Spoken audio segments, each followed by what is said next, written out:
Hello everyone. पिछली video में जो हमारा टारगेट था, जो हमारा टॉपिक था, उसका नाम था ब्रिटिश एक्सपेंशन इन इंडिया।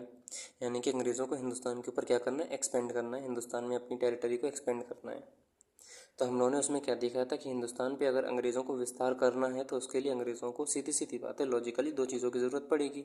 पहली चीज़ थी हमारी डिप्लोमेसी या फिर पॉलिसीज़ थी, जिसकी वजह से अंग्रेज़ों ने कई सारी चीज़ों को ऑक्यूपाई किया। और दूसरी जो थी वो हमारे वॉर थे। जब हम लोग पॉलिसीज़ की बात कर रहे थे तो कई सारी पॉलिसीज़ थी, for example relative isolation, struggle for equality, ring fence, subsidiary alliance, etcetera. कई सारी पॉलिसीज़ थी। इन सारी पॉलिसीज़ को हम लोगों ने डिटेल में देख लिया था।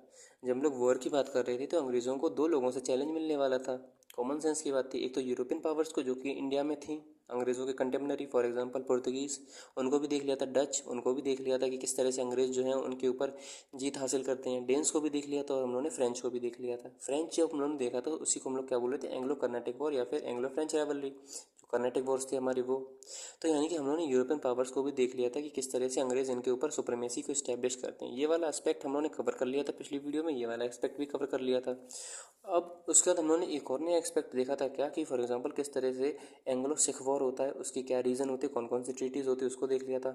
मैसूर वॉर जो होता है टिप्पू सुल्तान और हैदर अली के रेस्पेक्ट में, उसको भी हम लोगों ने देख लिया था। उसका जो हमारा बंगाल था, बंगाल को भी देख चुके थे। अब केवल केवल एक इंपॉर्टेंट इंडिया में प्लेयर बचे थे, जो कि कौन थे, मराठास। इसके साथ साथ हम लोग को ये भी देखना था कि इस चैप्टर में कई सारी और चीज़ें आई थी, ट्रीटीज़ और बैटल्स, जिसको हम लोग देख ही रहे थे कंसिक्वेंटली। कई सारे फोर्ट्स थे, उसको भी हम लोग क्वेश्चन के साथ देख लेंगे, और गवर्नर जनरल वगैरह इनको भी हम लोग डेडिकेटली देख लेंगे। आज की जो वीडियो का टारगेट है हमारा वो सिंपल है, क्या कि सबसे पहले हम लोगों को ये देखना था कि एक तो मराठास और दूसरे हमारे जो इंडिया के नेबरिंग स्टेट्स हैं, फॉर एग्जांपल सिंध। सिंध का एनेक्सेशन किस तरह से होता है, for example Anglo Tibet war कैसे होता है, Anglo Nepalese war, Anglo Afghan war क्या होता है, या फिर एंग्लो बर्मीज़ वॉर। अब क्यों बता रहा हूँ, इसलिए बता रहा हूँ क्योंकि अगर आपने प्रीवियस ईयर एनालिसिस की वीडियो देखी होगी, या फिर मैं अगर आपको क्वेश्चन दिखा दूँ तो देखो यार, इसमें एंग्लो बर्मीज़ वॉर फर्स्ट कब हुआ था, ये इवेंट है, और ये इवेंट की ईयर बतानी थी हम लोग को कौन सा था। और उसका फिर से एक बार क्वेश्चन पूछा था कि फर्स्ट एंग्लो बर्मीज़ वॉर, देखो फर्स्ट बार बार पूछा गया था, फर्स्ट एंग्लो बर्मीज़ वॉर कब हुआ था या फिर अफगान वॉर कब हुआ था। यानी कि इंडिया की जो नेबरिंग स्टेट्स थी उसके बारे में भी हम लोगों को ज़्यादा नहीं, बेसिक जानकारी होनी चाहिए थी, जिससे कि अगर क्वेश्चन आए तो हम लोग कर लें। ये तो केवल दो एग्जाम्पल हैं, केवल केवल सिविल सर्विसेज के 31 सालों में। इसके अलावा हम लोग को ये भी नहीं भूलना है कि यूपीएससी जो दूसरे एग्जाम्स को कंडक्ट कराती है उसमें से ये one of the favourite theme है हमारी यूपीएससी की। तो हम लोग आज की वीडियो में हमारा टारगेट जो टारगेट है हमारा वो सिंपल है, क्या कि हम लोग इस तरह से एक पेज को लेंगे और उस पेज में सारी चीज़ों को, Anglo Burmese war, Anglo Afghan war, Anglo Nepal war, Anglo Tibet war, annexation of Sindh, इसको मैंने अच्छी तरह से लिखा है।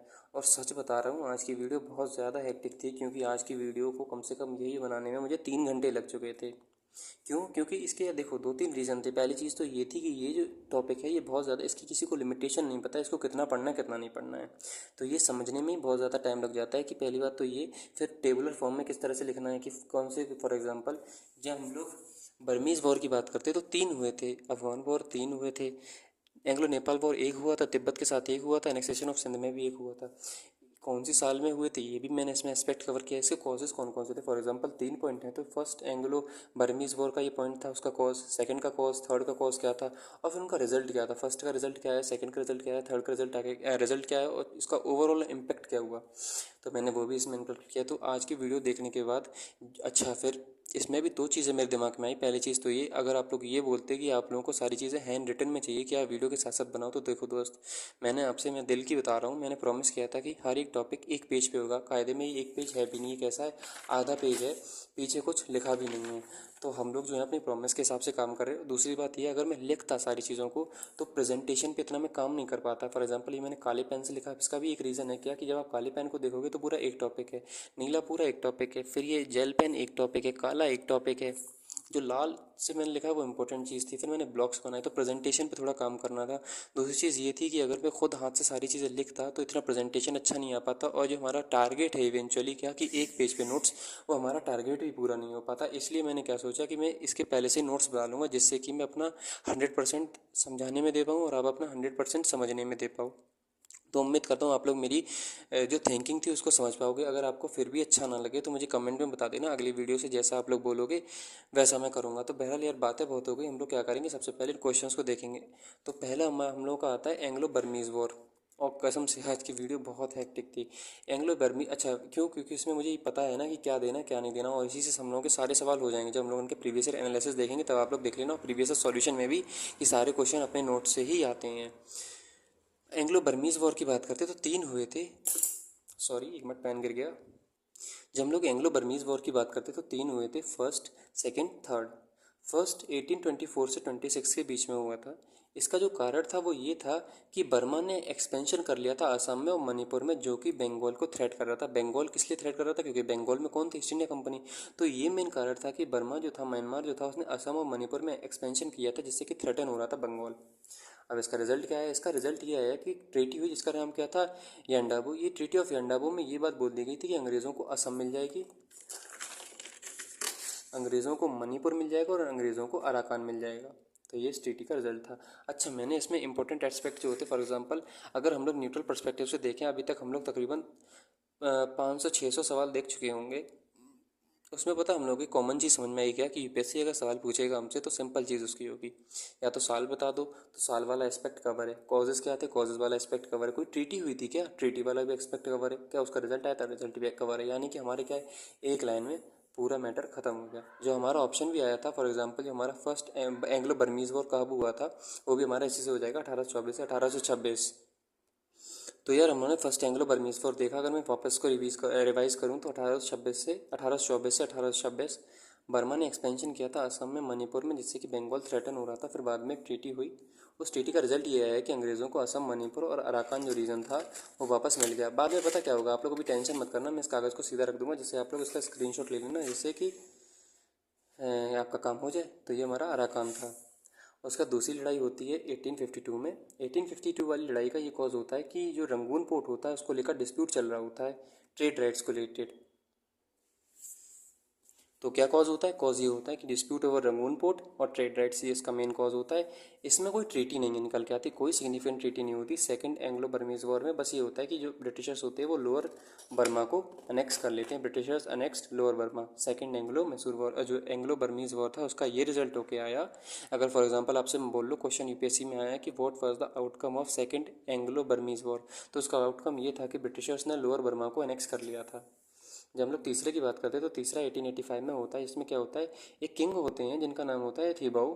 वो फ्रांस के साथ ट्रेड डील को साइन कर लेते हैं, जिससे कि अंग्रेज़ों के जो इंटरेस्ट होते हैं वो खतरे में आते हैं। देखो यार, अंग्रेज़ों को शुरुआत से दो यूरोपियन पावर से सबसे ज़्यादा डर लगता था और चैलेंजिंग अथॉरिटी लगती थी। कौन? एक तो हमारे फ्रांस और दूसरे रशिया। तो अंग्रेज़ों की जितनी भी पॉलिसीज थी, जितने भी वॉर थे, फॉर एग्जांपल जब हम लोगों ने एंग्लो मैसूर वॉर को देखा था, तो फोर्थ एंग्लो मैसूर वॉर में वेलेज़ली ने एक पॉइंट बोला था क्या, कि जो टीपू सुल्तान था वो फ्रांस के साथ, इटली के साथ मिलकर, और फिर ये जो हमारे दूसरे और कंट्रीज थी इनके साथ मिलकर एक अलायंस फॉर्म करना चाहता था, जिससे कि फ्रांस वगैरह इंडिया में आए, नेपोलियन इंडिया में आए और अंग्रेज़ों की अथॉरिटी को चैलेंज करे। तो अंग्रेज़ों के लिए सबसे बड़ी जो हेडेक थी वो दो थी, एक फ्रांस और दूसरा रशिया। फ्रांस और रशिया को ही चैलेंज करने के लिए जब हम लोगों ने पिछली बार एंग्लो सिख वॉर देखा था, तो चाहे सिख की बात करेंगे हम लोग, यानी कि पंजाब रीजन की बात करेंगे, चाहे सिंध रीजन की बात करें या फिर अफगानिस्तान रीजन की बात करें, अंग्रेज़ इनको हमेशा वैसे रूलर्स को सपोर्ट करते थे इन रीजन में जो कि अंग्रेज़ों के दोस्तों। क्यों? क्योंकि उस टाइम पर जो रशिया था वो अफगानिस्तान बॉर्डर तक आ गया था। अंग्रेज़ जो थे इन तीनों स्टेट्स का यूज़ अफगानिस्तान, सिंध का और पंजाब का एज अ बफर स्टेट करना चाहते थे, जिससे कि उनकी जो इंडिया में अथॉरिटी है उसको कोई चैलेंज ना कर सके। ये मेन उनका थिंकिंग होता था। और इस रशिया का जो डर था, इसी को हम लोग किताबों में किस नाम से जानते हैं? रूसोफोबिया के नाम से जानते हैं। कि अंग्रेज़ों की फॉरेन पॉलिसी थी, जिसका बेस्ट एग्जांपल क्या था, जो उनकी वो इसका क्लासिक एग्जांपल था उनकी फॉरवर्ड पॉलिसी। जो फॉरवर्ड पॉलिसी थी उसका मेन ऑब्जेक्टिव यही था कि रशिया से और फ्रांस से उनको बचा के रखना अपने इंटरेस्ट्स को। तो इसीलिए वो अंग्रेज़ हर कोशिश करेंगे जिससे कि फ्रांस और रशिया उनको चैलेंज ना कर पाए। तो अभी हम लोग जितनी भी लड़ाइयाँ देखेंगे उनमें देखना फ्रांस और रशिया का कितना बड़ा एंगल निकल के आता है। तो फिर क्या होता है, जब हम लोग, तो क्या होता है, किंग जो ये थिबाऊ होते हैं वो फ्रांस के साथ एक ट्रेड डील साइन कर लेते हैं, जिससे अंग्रेज़ों को क्या लगता है, अगेन वही बात है कि उनके इंटरेस्ट को खतरा हो गया। इस इम्पैक्ट क्या होता है? इम्पैक्ट ये होता है कि वो पूरे बर्मा को एनेक्स कर लेते हैं 1886 में। ओवरऑल बर्मा को इम्पैक्ट, जो एनेक्स करने का इम्पैक्ट था वो ये आया कि अंग्रेज़ों ने सिक्योर अपना ईस्टर्न बॉर्डर कर लिया। जो अंग्रेज़ों का ईस्टर्न बॉर्डर था, वेस्टर्न बॉर्डर तो अफगानिस्तान की तरफ था, पाकिस्तान की तरफ था। पाकिस्तान तो उस टाइम पे था नहीं, अफगानिस्तान की तरफ था, पंजाब की तरफ था। तो वेस्टर्न बॉर्डर तो उनका सिक्योर हो गया था। जो ईस्टर्न बॉर्डर को सिक्योर करने के लिए म्यांमार को जब उन्होंने बर्मा को एनेक्स किया तो उनका ये हेडेक कैसा हो गया? शांत हो गया। और बाद में उनको टीक की, ऑयल की और रूट का रास्ता मिल गया चाइना की तरफ। जब हम लोग दूसरे की बात करते हैं तो दूसरा जो था वो हमारा एंग्लो अफगान वॉर था, जो कि 3 हुए थे, फर्स्ट सेकंड थर्ड। जब लोग फर्स्ट की बात करते हैं वो 1839 से लेकर 42 के बीच में हुआ था। इसका मेन रीज़न क्या था? अगेन वही बात है, great game versus Russia. Russia को क्या करना चाहते थे ये? रशिया को इंडिया नहीं आना चाहते थे। क्यों? क्योंकि अगर रशिया इंडिया आ जाता तो अंग्रेज़ों की अथॉरिटी किस में आ जाती? चैलेंजिंग हो जाती, अंग्रेज़ों की अथॉरिटी के ऊपर क्वेश्चन मार्क लग जाता। तो ग्रेट गेम वर्सेस रशिया होना चाहता। अंग्रेज़ ये चाहते थे कि क्या हो, अगेन अफगानिस्तान में एक पपेट रूलर बैठा रहे जिसका नाम क्या था? शाह सूजा। जब अंग्रेज़ लड़ाई लड़ते हैं तो क्या होता है? अंग्रेज़ों के लिए डिजास्टर हो जाता है और अंग्रेज़ी जो आर्मी होती है वो वाइप्ड आउट हो जाती है फ्रॉम काबुल। अंग्रेज़ी आर्मी क्या होती है? काबुल से भगा दी जाती है। जब सेकेंड एंग्लो अफगानिस्तान वॉर की बात करते हैं वो 1878 से 1880 के बीच में चलता है। इसमें क्या होता है? रशियंस काबुल में आ जाते हैं और लिटन होता है वो सेंड करता है मिशन को, और अफगानिस्तान जो होते हैं उसको रिफ्यूज़ कर देते। तो रशियन क्या थे? काबुल में आ चुके थे तब तक। अब इसका इम्पैक्ट क्या हुआ? तो इससे एक ट्रीटी हो जिसका नाम क्या होता है? गैंडामैक। उस ट्रीटी का नाम होता है जिसमें अंग्रेज़ जो होते हैं वो कंट्रोल इस्टेब्लिश कर लेते हैं अफगानिस्तान की फॉरेन पॉलिसी के ऊपर। तो British control Afghan foreign policy इस ट्रीटी के तहत ये उन्हें मिल जाता है। जब हम लोग थर्ड एंग्लो अफगान वॉर की बात करते हैं तो 1919 में होता है, याद करना आसान है, 1999। इसमें क्या होता है? अफगान जो होते हैं वो अमृतसर के जो मैसेकर होता है उसके रिस्पॉन्स में अंग्रेज़ों के ऊपर लड़ाई कर देते हैं और फुल इंडिपेंडेंस की मांग करते हैं। इससे क्या होता है? ट्रीटी होती है जिसका नाम क्या होता है? Treaty of Rawalpindi. इससे क्या होता है? Afghanistan got full sovereignty. इससे अफगानिस्तान को पूरी सोवेरेनिटी मिल जाती है। इसका इम्पैक्ट ये होता है कि British created buffer state between India and Russia, जो कि मैं आपको पहले से ही बता चुका था। अभी बफर स्टेट क्या करेगी? शॉक एब्जॉर्बर की तरह काम करेगी और ड्यूरंड लाइन हो जाती है 1893 में। तो ये हम लोगों ने एंग्लो अफगान वॉर के बारे में देखा। यार इसमें एक्सप्लेनेशन का ज़्यादा स्कोप नहीं है, फिर भी जितना है मैं उतना कोशिश कर रहा हूँ। आपको कैसी वीडियो लगी मुझे बता देना दोस्त। फिर उन सारी चीज़ों को मैं अगली वीडियो से इम्प्रूव करने की कोशिश करूँगा क्या? कोशिश कोशिश कुछ नहीं करूँगा, उनको इम्प्रूव करूँगा मैं।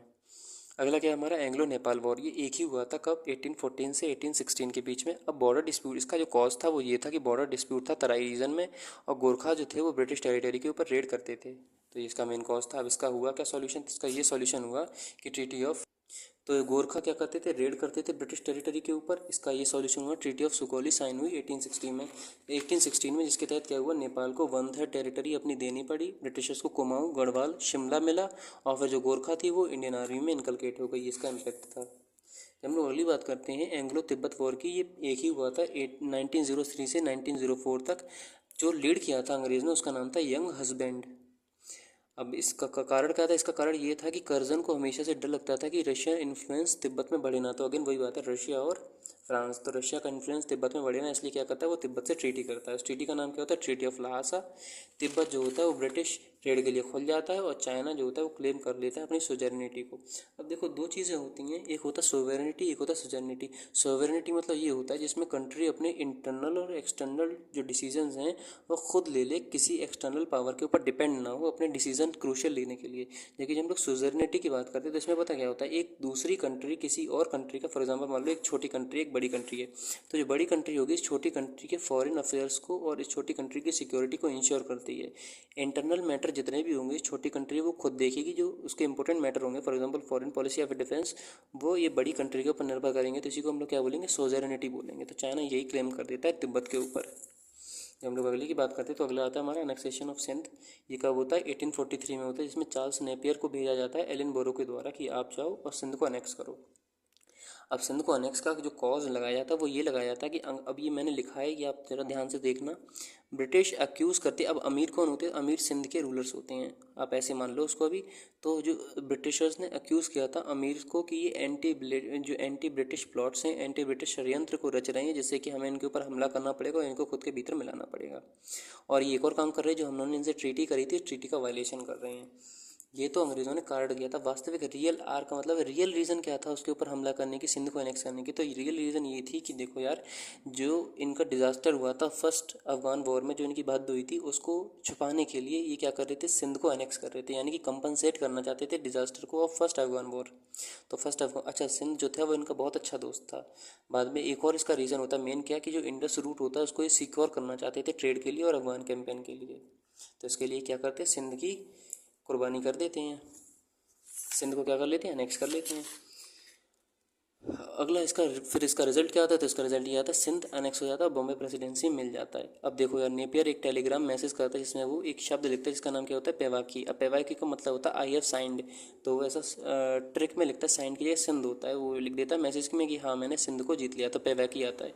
और ये इतना ज़्यादा अनफेयर होता है कि अंग्रेज़ खुद लिखते हैं इसको एज अ पीस ऑफ रेस्केलिटी। जो सिंध को अनेक्स किया है वो बहुत ज़्यादा रेस्कल वाला काम किया है। अब मैं कागज़ को ऐसा लिख दे रहा हूँ, जैसे कि अगर आपको स्क्रीनशॉट लेना हो तो ले लेना, ये ले लो, ठीक है, शायद आपने स्क्रीनशॉट ले लिया होगा। और अब इसका बचे हुए का ले लो स्क्रीनशॉट।